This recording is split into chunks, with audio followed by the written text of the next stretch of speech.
সকালবেলার স্নিগ্ধ হাওয়ায় লাল শাপলার সৌন্দর্য দেখতে দেখতে পবিত্র কুরআন শরীফের ভাস্কর্যের পাশে থাকা তাজা মাছ ও শাকসবজির জন্য খ্যাত কদমতলী বাজারের গল্প শোনাবো আজ। ব্রাহ্মণবাড়িয়ার কসবা উপজেলার কদমতলী মোড়ে ১ দশকেরও কম সময়ে জমে উঠেছে জমজমাট সকালের একটি হাট বাজার। তাজা মাছ ও সতেজ শাকসবজি সহ মুরগি টাটকা বাজারের জন্য দিনকে দিন রাস্তার পাশের এই বাজারটির জনপ্রিয়তা এখন কসবাবাসীর কাছে তুঙ্গে। মূলত কদমতলী থেকে আড়াইবাড়ি রাস্তা ও কদমতলী থেকে কসবার রাস্তার এক পাশে বসে এ বাজারটিতে রয়েছে ক্রেতা ও বিক্রেতাদের জন্য অনেক সুযোগ সুবিধা। বিশেষ করে কৃষকের টাটকা শাকসবজি ও জেলের তাজা মাছের জন্য এই নাম যশ ও খ্যাতি।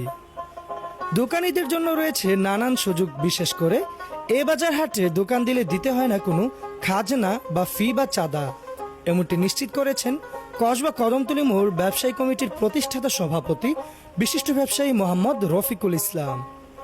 রফিকুল ইসলাম আরও জানান, তাদের সার্বিক তত্ত্বাবধানে এই বাজারটি সুশৃঙ্খলভাবে পরিচালিত হয়ে আসছে। এ বাজারে সার্বিক নিরাপত্তা রক্ষায় তারা সর্বদা অটুল থাকে। পাশাপাশি এখানে আসা ক্রেতারা যেন না ঠকে সেদিকেও সুনজর রাখে তারা। মূলত এ সকল কারণে ব্যবসায়ীরা ব্যবসা করেন ও ক্রেতারা তাদের পছন্দের বাজার করে মন মতো। মূলত মহামারী করোনা ভাইরাসের আক্রমণের সময়টাতে সবচেয়ে বেশি জনপ্রিয়তা পেয়েছে এই বাজারটি। এরপর থেকে এই বাজারটির জনপ্রিয়তা এখন আকাশচুম্বী।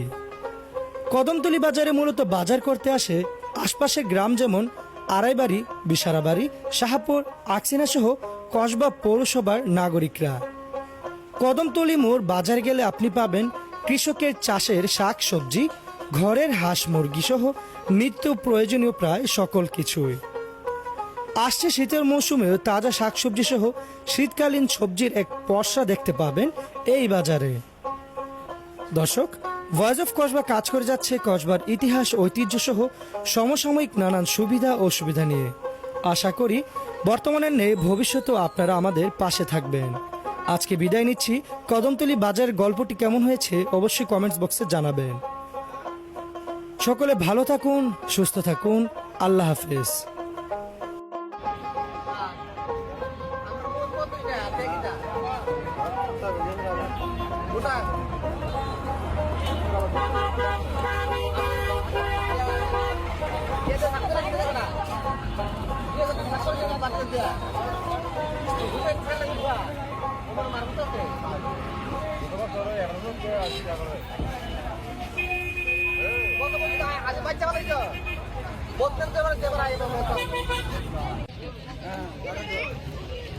ঠিক আছে।